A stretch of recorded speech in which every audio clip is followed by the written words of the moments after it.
Update Pak, status PKM lanjut atau Update hari ini ada tambahan klaster yang kemudian setelah dicek positif COVID ada 17 orang.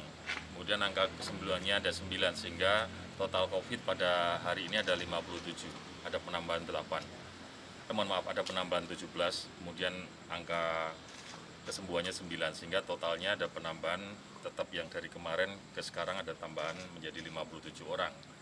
Dengan dasar seperti itu, PDP-nya juga kemarin sempat meningkat karena salah satu pasar juga waktu di swab ada klaster baru yang hasilnya reaktif, maka kami berdasarkan rapat Forkompinda memutuskan pembatasan kegiatan masyarakat di Kota Semarang ini akan kita perpanjang sampai 14 hari ke depan.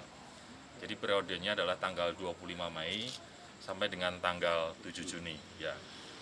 Hampir sama, nanti kita akan melakukan upaya-upaya untuk memutus mata rantai, patroli yang dilakukan satuan wilayah dengan Pemkot seperti TNI Polri, dengan Dishub, dengan Satpol juga akan terus dilaksanakan. Patroli di tingkat kecamatan yang melibatkan Polsek, Koramil, dan teman-teman camat juga dilaksanakan. Dan juga di 177 kelurahan, lurah mengajak Babin dan Babin Katimpas juga dilaksanakan. Termasuk 8 pos yang ada di perbatasan tetap kita aktifkan, dan 4 pos di tengah kota juga masih aktif. Bedanya cuma ada satu pasal yang kita kemudian tadi hasil diskusi adalah untuk jam operasional unit informal. Kawan-kawan PKL yang selama ini tutup jam 8, 14 hari ke depan ini kita kasih waktu sampai pukul 9. Jadi sama semuanya. PKL atau unit informal jam 9, pasar modern juga jam 9, dan restoran juga jam 9 malam.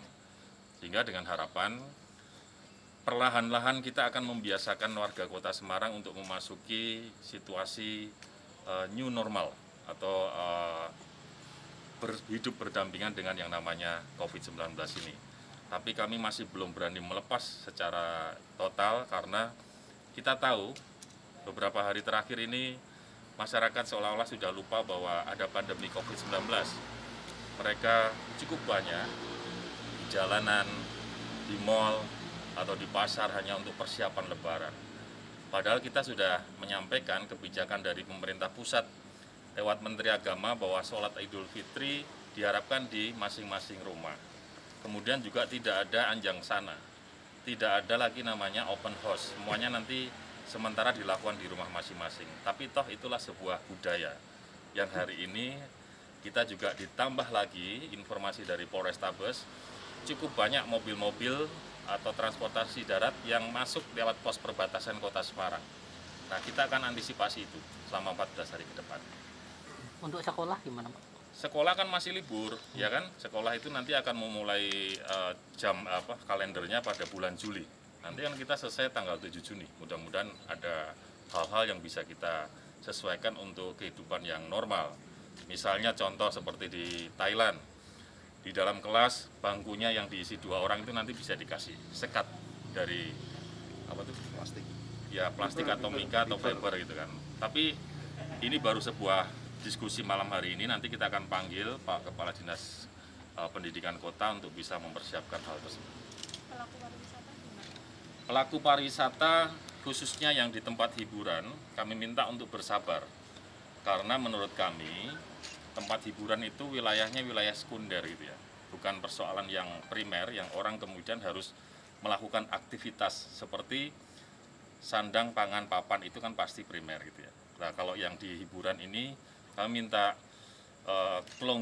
kedewasaan teman-teman yang mengelola tempat hiburan untuk bersabar selama 2 minggu ke depan. Ada lagi? Belum ada wacana PSBB Pak? Belum. Sebenarnya ya, PKM ini kan kalau kita lihat selama setengah periode pertama atau 14 hari pertama, itu grafiknya kan sangat menarik gitu. Dari sebuah angka yang tinggi kemudian turun seperti terjun bebas gitu ya. Sampai pada sebuah titik 47 dari 138 penderita COVID. Tapi sekali lagi kami informasikan bahwa selama 2 hari ini ada penambahan yang cukup signifikan. Ada 17 tambahan penderita COVID yang saya rasa kalau kita kemudian melihat situasi yang ada di tengah kota saat ini, masyarakat sekali lagi saya sampaikan kayaknya sedang mempersiapkan Lebaran, bukan sedang dalam sebuah kehidupan pandemi COVID-19. Nah, dengan perpanjangan 14 hari ini, harapan kami masyarakat semakin paham, semakin ngerti bahwa situasi seperti ini satu-satunya jalan adalah disiplin dalam penerapan SOP kesehatan. Masih ada pembagian sembako, Pak? Masih. Untuk Kalau yang di BST kan selama 3 kali ke depan, jadi ini sudah sekali, kemudian lanjut dengan Juni dan Juli. Di tempat kami juga pasti harus mengikuti seperti itu. Sembakonya Juni juga masih ada, Juli kalau memang dimungkinkan juga kami sudah alokasikan anggarannya. Wah, sekarang tambah masif, baik rapid maupun swab. Tidak hanya di pasar, tidak hanya di mall, ini sudah mulai masuk ke beberapa tempat-tempat yang kita duga ada kerumunan di situ. Seperti kemungkinan yang tenaga migran yang datang dari Manila kemarin. Nanti juga ada kapal dari Pontianak yang membawa TKI Malaysia. Nanti ada 5 warga kita dan itu akan kita cek terus. Nah, kepada teman-teman yang ada di mall maupun di tempat unit usaha, sepanjang mereka tidak menerapkan SOP kesehatan, begitu kita lakukan rapid atau swab dan kemudian ada yang reaktif atau positif, mohon maaf, mallnya akan kita tutup secara paksa atau unit usahanya akan kita tutup secara paksa untuk disterilkan. Jadi sekali lagi ini bukan main-main, ini persoalan yang cukup serius yang harus diikuti oleh seluruh warga yang ada di Kota Semarang ini. Seperti contoh yang saya sebutkan salah satu pasar, kemudian dilakukan rapid, ada 8 yang reaktif. Ini lagi kita telusuri, rumahnya di mana, keluarganya seperti apa. Kemudian kita akan lanjutkan dengan swab.